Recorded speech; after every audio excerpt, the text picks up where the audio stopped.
ISACA Abuja Chapter warmly welcomes you to her 13th Annual Conference, ANCON 2021, taking place from the 4th to the 7th of October. Our theme this year is Building Infrastructural Resilience, the post-COVID-19 era. Over the next 4 days, you will connect with industry thought leaders, improve your knowledge, and grow your network. Join us online daily from 8 a.m. to 5 p.m. For more information, follow us on LinkedIn, Facebook, and our website www.isacaabuja.org. ISACA, advancing IT, audit, governance, risk, privacy, and cybersecurity. All right, good morning, Excellencies, distinguished President of ISACA and his executives. We are here present, the President of the Abuja Chapter of ISACA and her executives, the delegates, conference participants, members of the press, ladies and gentlemen. It is with great pleasure that I warmly welcome you to the 13th Annual Conference of ISACA Abuja Chapter. I am really excited to be here. I don't know about you, but I am.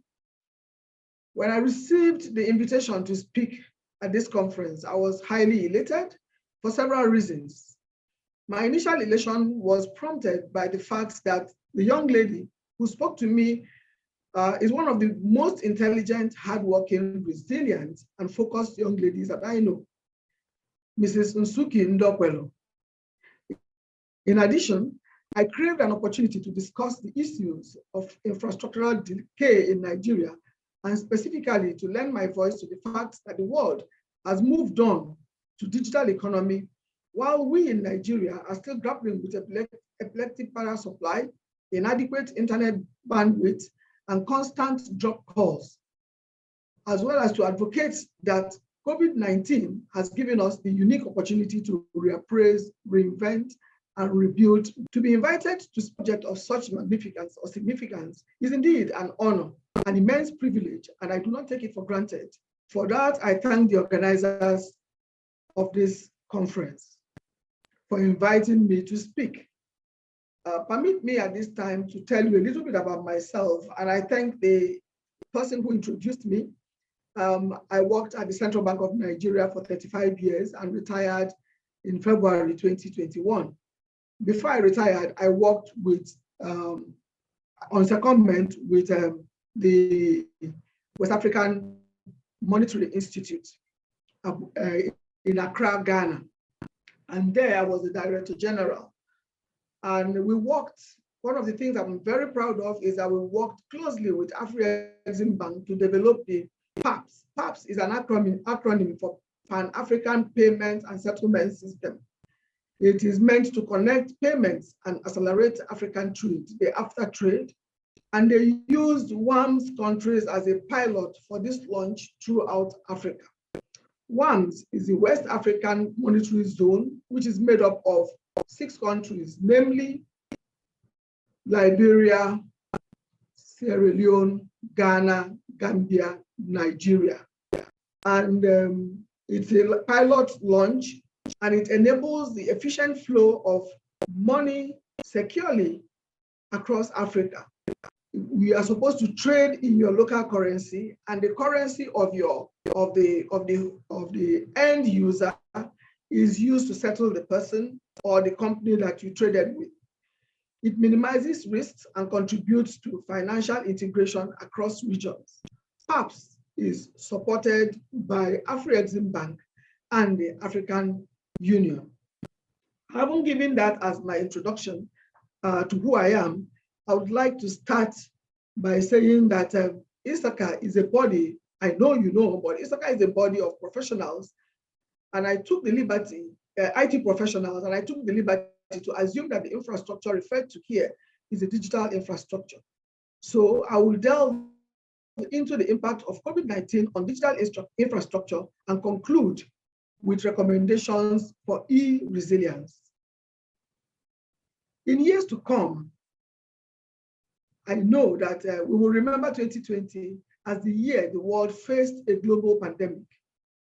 But before I say that, let me go to the outline of my presentation or the agenda that I have. Can I have the next slide, please? Okay, now this is the agenda of my presentation. I have an introduction. I've made some observations. Then I'll talk about the conceptual issues involved in building back better. Then I'll mention the impact of COVID-19 on infrastructure, especially when it comes to resilience. Then I'll highlight some challenges to building infrastructural resilience, especially in the post-COVID era. And then I make some very brief recommendations and conclude. Now, as an introduction, I said that in years to come, we will remember 2020 as the year the world faced a global pandemic, a health crisis of the type and magnitude that we have never seen before. The resulting impact of COVID-19 on human health and well-being has been swift and devastating, presenting serious challenges to health systems and calls for rapid response to contain the virus, protect a vulnerable population, and intensify the production and acceptability of COVID-19 vaccine, while still searching for a permanent cure or treatment. In Nigeria, like the rest of the world, COVID-19 exposed the critical nature of many infrastructure systems and services, both for maintaining economic and social activities, as well as enabling responses to unexpected threats and challenges, but also being a potential source of vulnerability. Hence, the dire need for resilience in a bid to build back better. Dimensions of resilience are explored across the project lifecycle, from planning and design to construction, operations, and decommissioning. This builds an understanding of how infrastructure is interconnected and contributes more broadly to resilience, particularly in the light of the impact of COVID-19. We are now keenly aware of this threat and the weaknesses in our health systems, as well as in the society in general. In fact, the pandemic is a reminder of our fragility and uncomfortable thoughts, perhaps, but the risks to well-being may be difficult to foresee or control and can have drastic impacts. Yet, preparedness and resilience are a silver lining to this crisis and many more to come. Systems that are put in place that can respond to global threats or shocks, reduce their impact, or even resist them can save lives, property, and our whole planet. Infrastructure systems in particular form the basis of building resilient societies, as due to their critical nature, services such as communication, healthcare, transportation, energy, water, and sanitation are relied on, especially in the time of crisis. In this context, it is timely to assess infrastructure resilience in the light of impact of COVID-19. It is also important to look beyond the context of the current crisis to have infrastructure that can be made more resilient across multiple dimensions in the face of numerous threats and risks. And so the challenge is to find out what infrastructure systems are critical in nature and form the basis of building resilience. Then why is it a challenge? It is a challenge because decisive action and choices that we make can make or mar us. And so what do?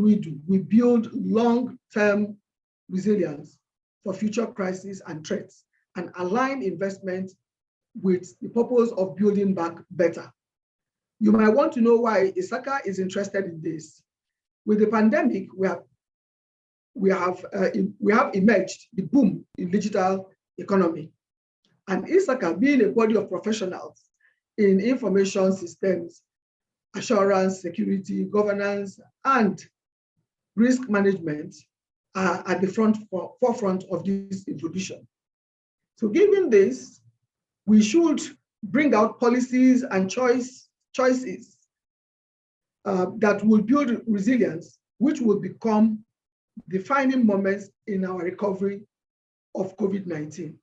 Also, it addresses some other important risks in the infrastructure system, as many governments have included infrastructure spending as part of a stimulus in response to the pandemic.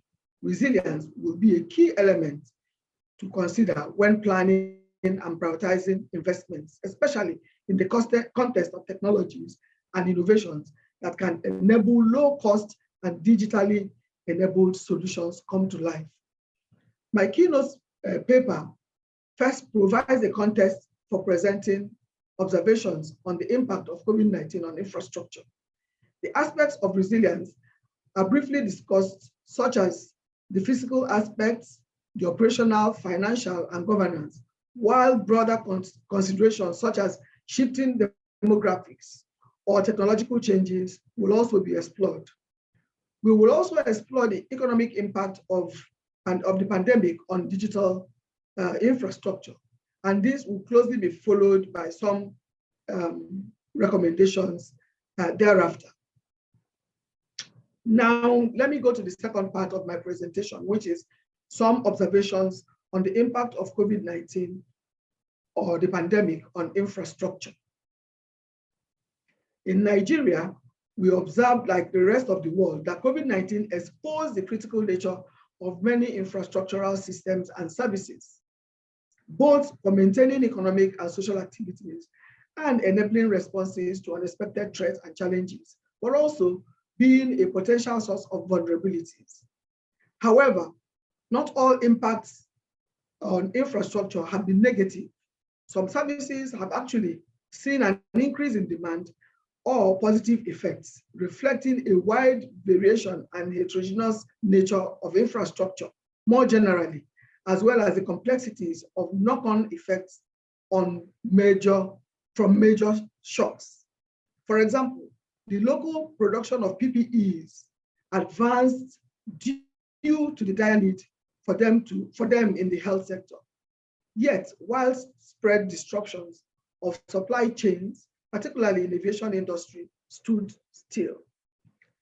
While underscoring the fact that the situation continues to evolve, the following observations are what I have made.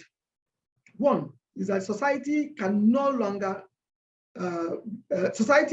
cannot be resilient without resilient infrastructure. In the current crisis, the extent and quality of infrastructure related to health, such as hospitals, water, sanitation, have proved to be very important for effectiveness of responses. Furthermore, there may be scope to consider where infrastructure can play a role more generally in support of healthcare value chain. For example, through more efficient trade and transport infrastructure to support delivery of essential goods. The importance of broader social and economic infrastructure, such as transport system and communication infrastructure, can no longer be overemphasized. Remarkably, the crisis has brought renewed focus on social or soft infrastructure, which is sometimes overshadowed by hard infrastructure such as energy and transportation in the context of resilience. This infrastructure can maintain the economic, health, education, cultural, and social standards of our economy at critical times, especially in the current time. The other observation I made is that the impact on infrastructure had been varied and in some cases very severe. Due to the direct impact of COVID-19 as well as confinement measures, disruptions had occurred in all sectors, linked to a number of reasons, including disruption in value chain, in supply chain, availability of workers for infrastructure project construction, operations, delays and cancellations, as well as demand shocks on interruptions in investment processes and procurement. Infrastructure projects relying on single source supply chain had suffered considerable setbacks, or secondary sources of supplies where possible in the event of future interruptions. While disruptions have eased as restrictions on movement have gradually been lifted, further disruptions could be possible in the event of change to policies for confinement, travel, and containment.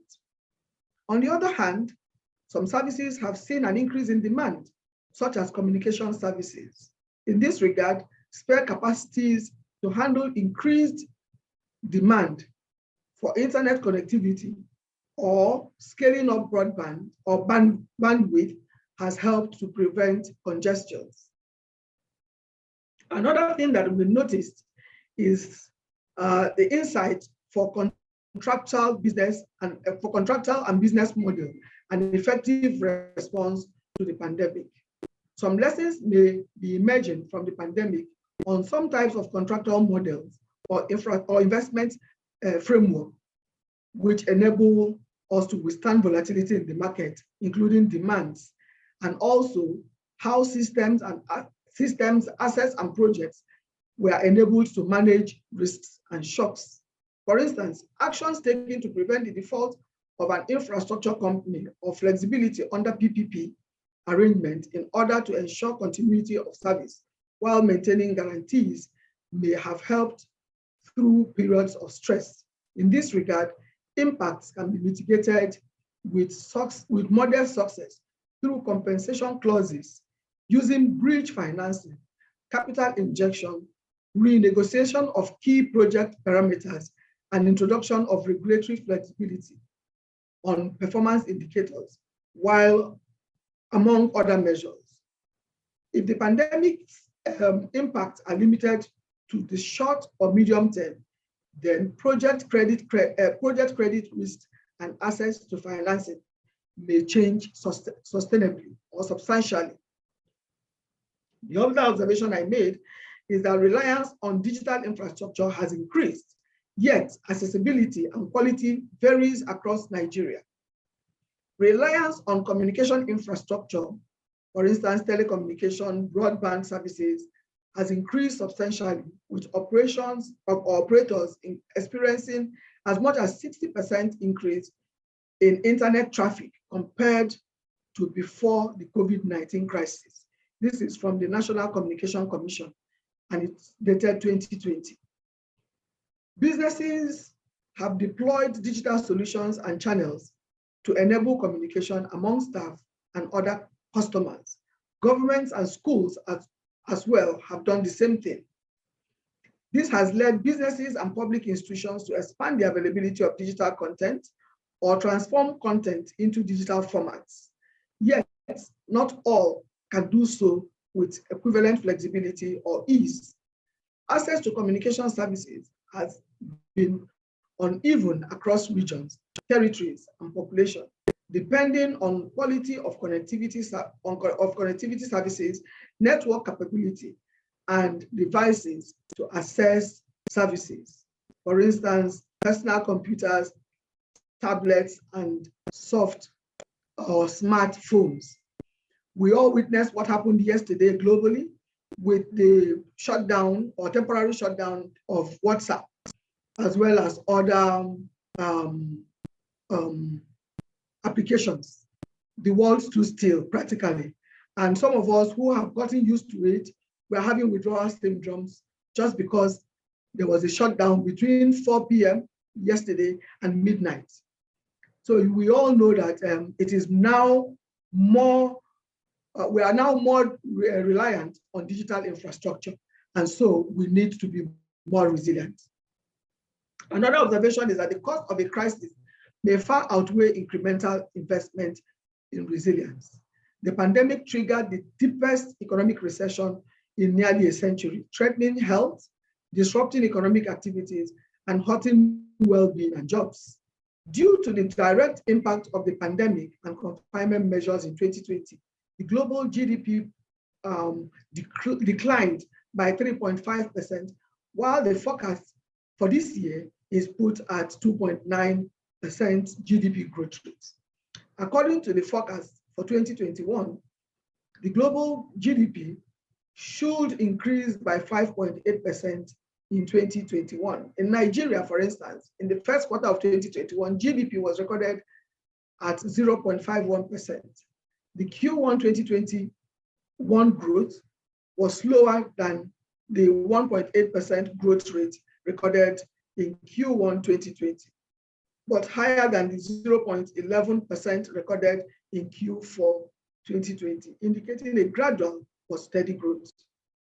Based on the premise of projected recovery in crude oil output and price levels, real GDP growth in 2020 is expected to increase to 2.5% and will only return to its pre-pandemic level in 2022, according to IMF. So at this point, I would like to go to the third part of my presentation, which is the conceptual issues. I'll just breeze through them. I apologize for the very small print, but let me say that the system-wide impact caused by COVID-19 and the key role played by infrastructure in sustaining economic and social activities have heightened the need for us to consider infrastructure resilience on a broader level. And there are elements of infrastructure resilience that we should look at. For instance, the physical aspects, we should look at resilience against physical stresses, such as natural hazards and deterioration, as well as obsolescence. Robustness and redundancy in design, as well as location, is critical when it comes to physical aspects.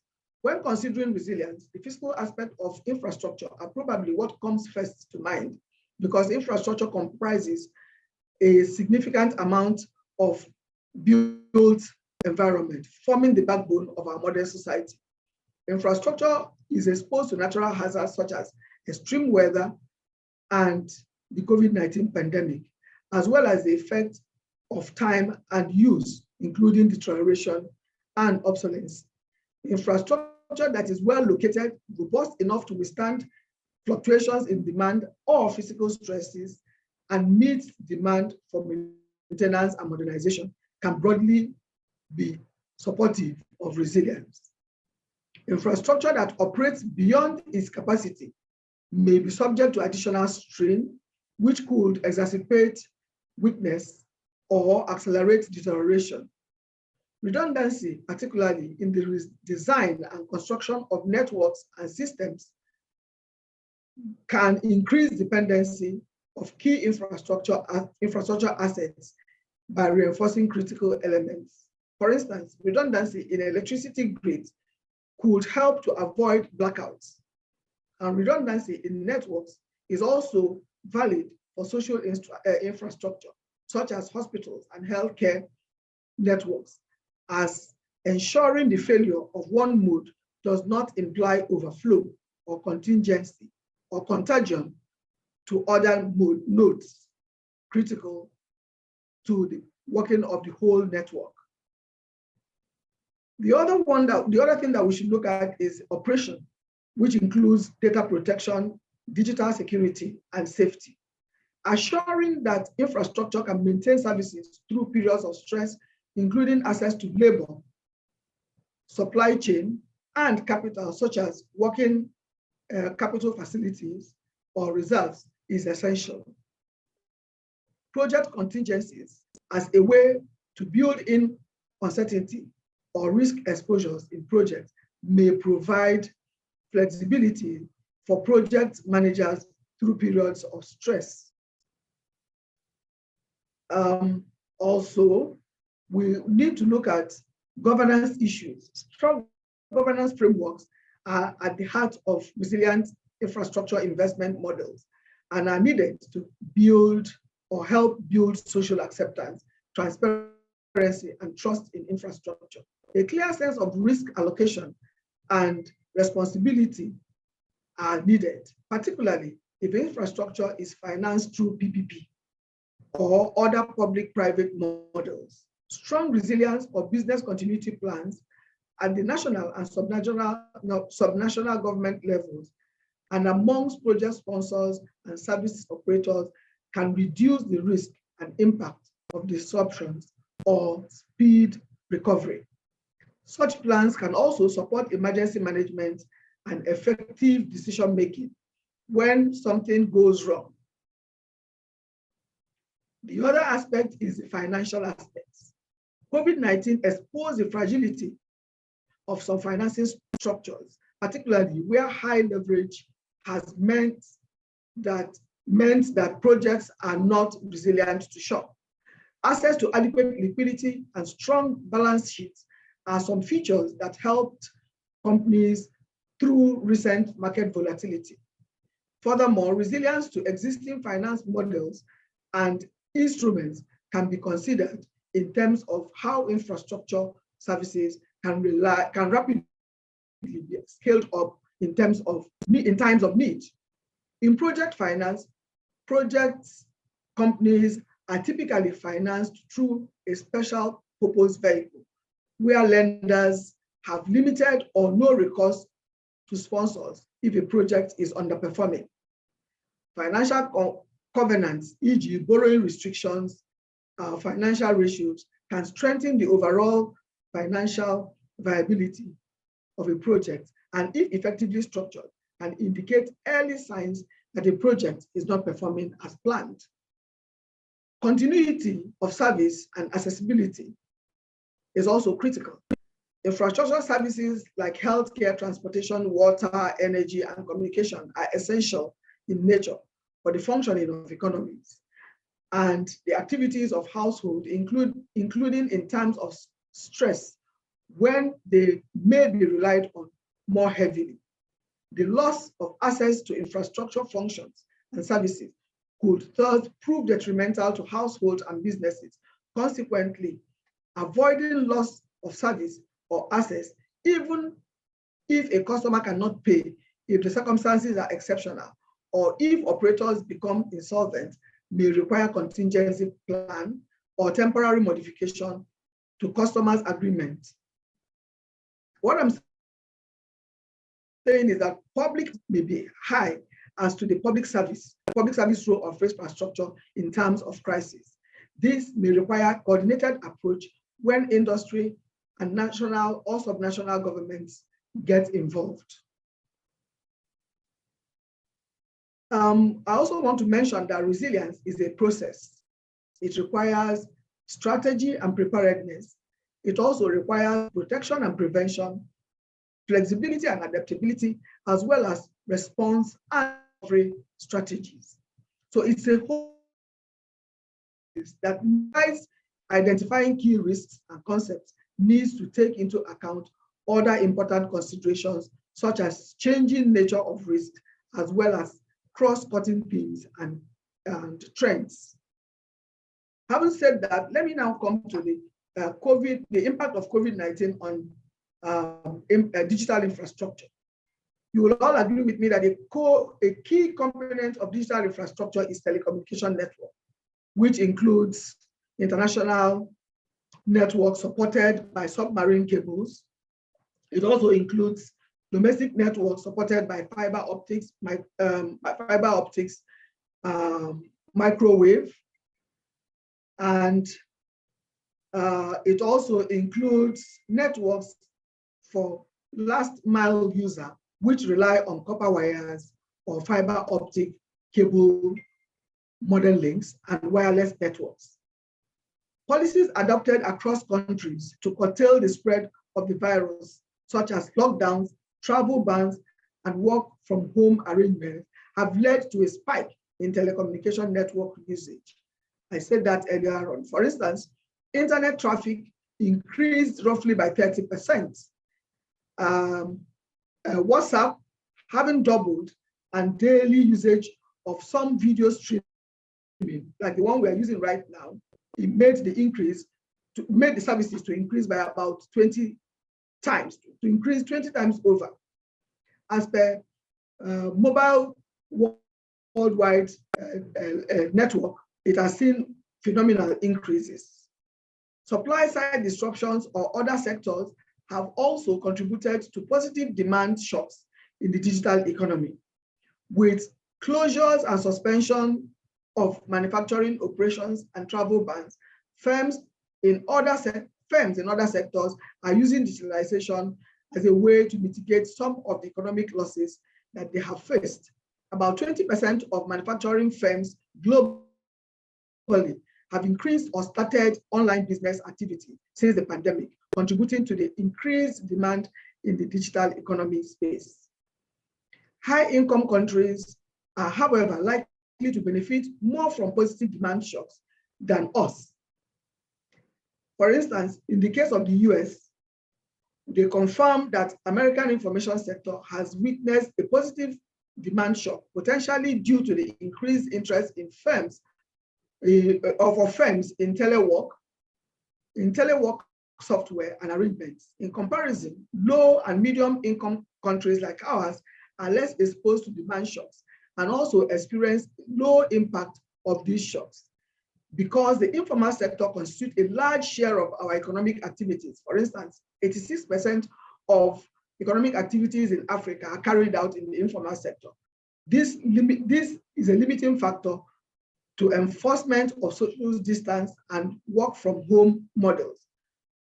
And they potentially lead to smaller increases in demand for internet and other technologies compared to high-income countries.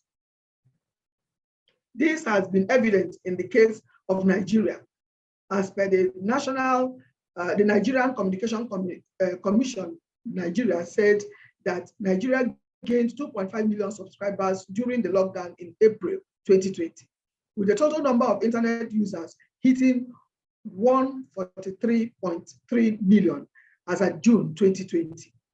However, the average speed of the internet in Nigeria declined by 20.8% during the lockdown. With the exception of a few countries, majority of Asian and African countries have fared badly in terms of average download speed and changes during the lockdown. We are still suffering from it because of the number of, you can see that from the number of drop calls that we have. On the supply side, digital infrastructure development can be directly and adversely affected through workers falling sick or low-cost telecom operators targeting low-income population in developing countries, exiting the industry due to reduction in consumer spending. We all know what we are facing in Nigeria. And so the reduction in our consumer spending might make some of the telecom operators to leave the system or leave the economy or leave the developing countries because of the reduction in the consumer spending. A supply side aspect that will affect low and medium income countries more than high income countries is in the deployment of 5G projects. The increase in internet traffic in low and medium income countries will accelerate capital spending for increasing network capacity, leading to diversion of resources from other non-urgent projects, including 5G investment. On the other hand, high-income countries with relatively advanced 5G deployment are likely to continue with their plans as if nothing happened. In line with this, emerging evidence suggests a 6.5% decline in mobile phone growth post-COVID-19, with a 12% year-on-year decline in the first quarter for smartphone manufacturing, which is highly labor-intensive, and a 12.3% year-on-year decline in the first quarter for global PC sales, with a steep 27.1% decline for Asia and Africa. Also, I want to highlight the fact that the possibility of a global push towards automation and digitalization emerged as one of the impacts on the digital economy. And so this can lead to potentially reshoring of manufacturing operations and limited future offshoring to low and medium income countries, which have traditionally been major offshoring hubs.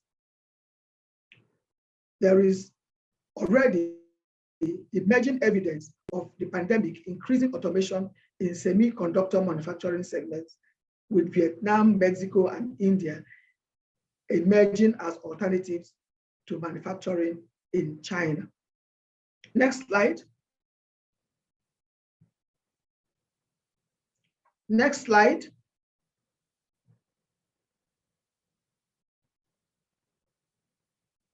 Next slide. Okay. I've passed this. Next slide.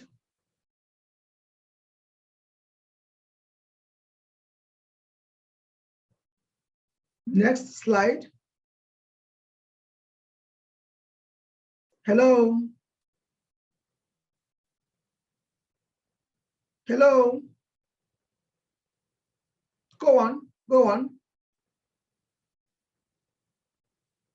Yes, this is where I want you to be. Some challenges that I highlighted are the changing landscape of infrastructure. The other one is the weak governance framework that we have presently in Nigeria. We also have some funding challenges. Technology and innovation is not being given the full command that we require. It is impossible to not include the subject of technology, innovation, and data when speaking about resilient infrastructure. Given the pace of change and the fact that technology is impacting nearly every facet of our lives, considerations are numerous in the context of infrastructure. There are two elements for the purpose of this paper to highlight at this point. One is the expected impact of various technologies on the infrastructure landscape itself. What we consider infrastructure is changing. One often thinks about the physical aspect of infrastructure, but increasingly this could also include digital layers that interact with physical infrastructure and enable service optimization through, for instance, enhanced data analytics and digital application.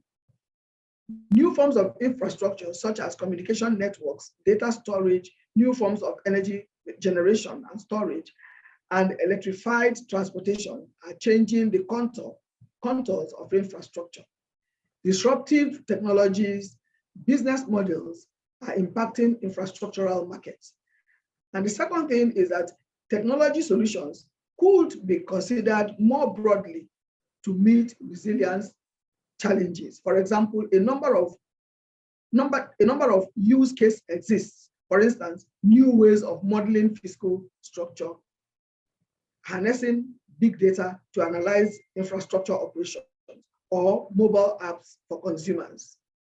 As cross-cutting themes for all infrastructure sector, technology would be an important tool for building long-term solutions to infrastructure challenges, including resilience. The education sector can be looked at, for example. The need for smart infrastructure became acutely more urgent during the confinement period. Most countries closed schools in order to keep the virus in control, transitioning to online education. In this sense, using technology for increasing the accessibility of online education allowed learning to continue, while important challenges remain regarding access for all students and closing the digital divide gap. The other problem is the need for a digital resilience plan. The Nigerian government should take a much broader, holistic view of investment in high-speed broadband networks, considering the economic, social, and environmental benefits and cost of investment. The COVID-19 experience will over time provide valuable data on the cost of not having a fully formed mitigation plan in place. The different components of broadband network tend to operate independently. Looking into the future, it is critical that our country begins work immediately on the digital resilience plan to address future pandemic disruptions. This requires a comprehensive diagnostic to be conducted of country resilience, covering areas such as infrastructure deployment, service quality, stress testing of current infrastructure deployed, the components of digital divide, both the urban and rural, the income groups, large and medium scale enterprises, and are some of the things that we should look at. And also an assessment of the application and usage levels across social groups. All these we need to do. And after that, we need to develop a plan to address their respective shortfalls and to be able to be prepared for the next pandemic or shock. We also need to we also need partnerships to achieve resilience goals. What I mean here is that what may be necessary as infrastructure systems evolve, as investment frameworks are equipped to react and respond to resilience challenges. A key policy consideration is that enhanced open collaboration and partnerships, as well as dialogue, is needed between public and private stakeholders in preparation for and in response to critical risks. We also need to stretch out our hands within the sub-region and see who we can partner with. There is need for examining issues regarding risk allocation and risk sharing between public and private sectors, and risk sharing between regional bodies, so that we would break into the resilience framework. Recommendations I have is that we need a strong risk governance framework. Given that the bulk of funding allocated for recovery and resilience will be used to support public investment and key structural reforms, it is critical that consideration of risk reduction and resilience shape how and where this fund is spent. The National Recovery and Resilience Plan that sets the agenda nationally, therefore, needs to account for current and future disaster risks to minimize and avoid creation of new risks. We also need to ensure risk reduction that is part of the recovery plan. To tackle the current and future emergencies, there is need to strengthen infrastructural systems and develop strategies that address a large range of hazards and socioeconomic factors. We need to consider the Sendai framework for disaster reduction and see how we can adopt that framework, which focuses on the adoption of measures which addresses the element of disaster risk, namely the exposure to hazards, vulnerability, and capacity, as well as characteristics of hazards in order to prevent the creation of new risks, reduce existing risk, and increase resilience. That is an EU framework for data risk reduction. We should look at it and see whether we can adopt it for our own environment. The other thing we should look at is a way to mobilize private investments. Then we should support data-driven investments based on risks. The other one I want to stress on is stress testing national policy and capacity for us to respond. The COVID-19 pandemic showed clearly that new tools and approaches are needed to reduce disaster losses. In this regard, I want to recommend is ST-REST as a framework or approach that we could look at and adopt. It is a harmonized approach to stress tests for critical infrastructure against natural hazards, which includes COVID-19 or any other pandemic. It is a risk-based multi-level stress test methodology designed by experts for the European Union. We could look at it and see whether we can adopt it, especially the ISACA members who are more in tune with infrastructure or digital economy risks. The other thing which I am recommending is an enabling legal, regulatory, and policy framework. Governments are increasingly putting digital transformation at the forefront of their policy agenda and devoting more attention to emerging digital technologies. We heard the president make that pronouncement during the 2021 61st Independence Anniversary broadcast. And so we need that to accelerate digital transformation, national digital strategies coordinated at the highest level of government, and need to mainstream resilience ITC into national policy planning. In this regard, I would want to recommend the recent Korean New Digital deal strategy. This could be for reference purposes.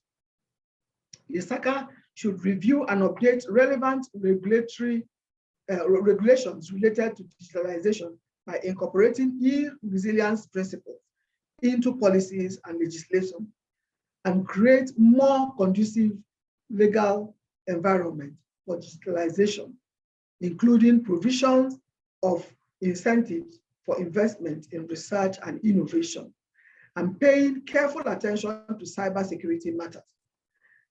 We need e-resilience. E-resilience has become an essential must. And to achieve this objective, we need to improve data management and statistics monitoring and or reporting at our national level. And it is a precondition for fully functional and instrumental e-resilience dashboard. We need to learn and share good practices and create enable e-resilient partnerships. Countries need to deepen and extend regional collaboration to scale up broadband internet capacities for effective use of technological innovation, especially in the fight for rebuilding during the post-COVID era. There is also need to continue knowledge sharing and capacity building practices on effective ICT policies and application to enhance the response to COVID-19 and future crises. Our country needs to continue strengthening institutional and human capacities on digital technology for development and practicing of a new normal, practices on a new normal that supports the approach of resilience of the whole society. Government may need to promote and support the creation of local content in local language, upgrading the educational curriculum, including both the formal educational system and lifelong learning, basic and digital literacy, critical thinking ability, and digital media use skills for all citizens, including vulnerable sections, and closing the digital gap. Strengthening connectivity has allowed many businesses and individuals to adapt to the COVID-19 crisis and has proved its potential for adapting to possible future crises. Nigeria government may consider promoting and encouraging SMEs to leverage internet in their daily activities, evolve websites and sales, as well as supply through the web channels. There are some thoughts or strategies for consideration for ISACA consideration. For instance, I want to mention the management of resilience risk that is a continuous process in increasing complex infrastructure systems. It is a cradle to grave process for engineering, building, and operating a fault-tolerant, safe, secure, smart, efficient, and sustainable infrastructure systems. And this is something that ISACA should be dealing with. Resilience is a risk-based life cycle process for addressing vulnerabilities in critical infrastructure systems, making the system work smarter and better able to adapt and react to unknown risks and unexpected challenges. Understanding how infrastructure is interconnected and interdependent can share light on critical elements. And flexibility as well as scalability were also demonstrated in instances where demand declined, maintaining the needs for us to cover fixed costs while reducing variable costs. I now conclude this keynote speech by saying that we are about to emerge from COVID-19 crisis to reassessing infrastructure resilience and to also consider the possibilities of how infrastructure can contribute more generally to resilience and preparedness for crisis. Can I have the next slide, please? Next slide. Thank you. There is an opportunity for infrastructure systems to emerge from this crisis stronger, with a focus on returning to better through regenerative responses. What is evident is that the cost of crisis can be much higher than the incremental cost implied to invest in resilience. Building resilience is an investment to increase asset life and enhance long-term value. Therefore, resilience needs to also be considered at multiple levels across the project lifecycle, including aspects such as physical, operational, financial, and governance, while taking into account broader considerations such as shifting demographics and technological changes. COVID-19 has highlighted vulnerabilities in infrastructure, particularly at the healthcare sector, such as hospitals that had no power, no water, as well as some of the hospitals that had no doctors on duty. It has tended to be overlooked as part of a critical infrastructure system, and so we should put it in place. COVID-19 has also accelerated or amplified trends that are already underway, particularly related to demand for communications infrastructure, digital services, and transport alternatives. Innovations and proactive responses to resilience challenges are needed in order to overcome the current crisis and to prepare for the future, drawing together the elements of resilience from what could become a new infrastructure landscape. In this way, infrastructure emerges as improved by the shock and better able to withstand future challenges. At this point, I therefore challenge ISACA to be at the forefront of the Building Back Better process.